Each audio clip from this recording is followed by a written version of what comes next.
Hi you guys! I know I haven't seen you all in about a month, but I've been super busy with work and got to make that money for college and college books, but I hope you're all having a wonderful summer. And I also wanted to say that I've gained about 150-ish subscribers since my last review, which was on the Selection by Kiera.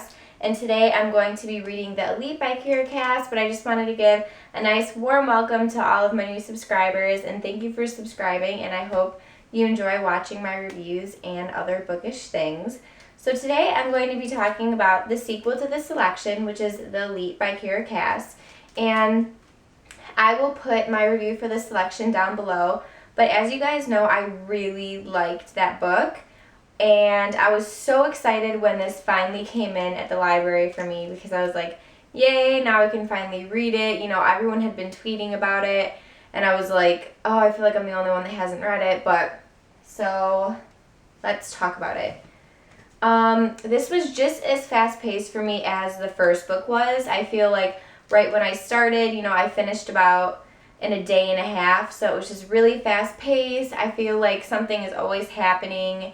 And, you know, I truly enjoy the characters, not as in the sense of, like, I enjoy them, their personality-wise, but, like, I enjoy how they all, like, mesh together, and I love how there's always some sort of, like, drama going on, and it really, truly is like The Bachelor, which I just think is hilarious because in a book concept, it's, like, completely different, and I just really, really enjoy reading that. And I truly think that Maxon just adores America.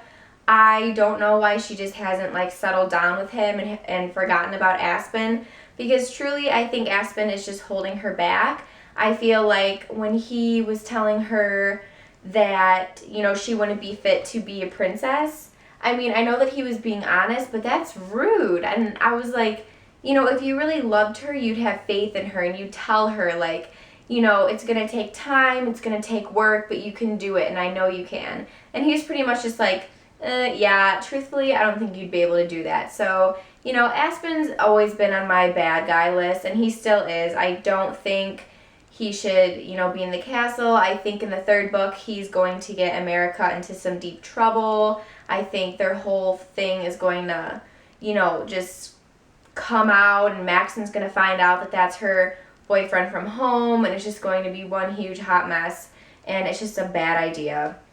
But I think he adores her, and I loved how he set up the Halloween party, and I thought it was great that she got to see her family in May, and I love May's character. I think she's just so adorable and bright and funny, so I was so glad to see her come back, and I thought that was just an awesome idea that he went through all of that trouble when he has everything going on with the northern and southern rebels, and the thing going on with New Asia.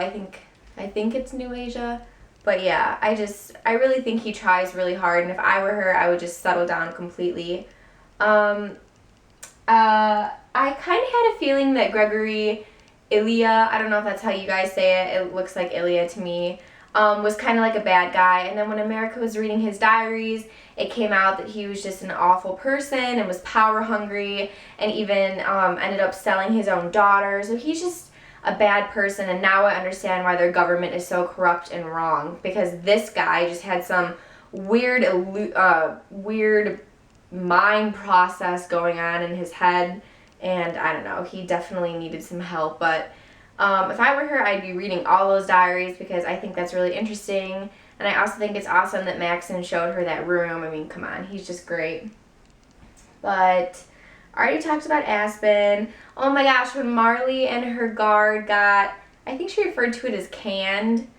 I would rather say lashed, you know, and whatever, beaten in front of everyone. I was like, literally tears were welling up in my eyes. I was like, this should not be happening. Marley is so sweet, but she's still there at the castle, which I think is awesome because I think her and America are going to have a lot of little secret meetups in the third book, and I think that's going to help America prep herself for becoming a princess, because I truly believe she's going to end up with Maxon in the end.